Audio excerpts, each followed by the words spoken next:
Hi friends, welcome to అంజలి పచ్చళ్ళు. ఏం చేస్తున్నారు అందరూ? నేనైతే ఆవకాయ పెట్టేస్తున్నానండి. చూస్తున్నారు కదా, ఇవి ఆవకాయ ముక్కలు తీసుకొచ్చి శుభ్రం చేస్తున్నాను. దీనికి కొంచెం జీడి ఇంగువ అన్నీ జీడీను ఇవి ఉంటాయి కదండి. సో ఇవన్నీ తీసేసి క్లీన్ చేస్తున్నానండి. పండుగ ఉన్నవన్నీ కూడా ఇలా ఇందులోకి వేసేసుకున్నాను.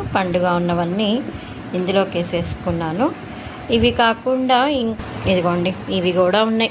ఇవి కూడా శుభ్రం చేసేసేయాలి. వీటిల్లో కూడా కొన్ని పండుకాయలు వచ్చినాయండి. ఇవి కూడా తీసి నీట్గా శుభ్రం చేయాలి. ఇది చూస్తున్నారా ఇక్కడ, ఇది వచ్చేసి నూనెలో ఈ శుభ్రం చేసుకున్న ఆవకాయ ముక్కలు ఉంటాయి కదా, ఈ ముక్కలన్నీ ఈ నూనెలో వేసామండి. ఇవి శుభ్రం చేసే లోపు ఇవి నానుతూ ఉంటాయి.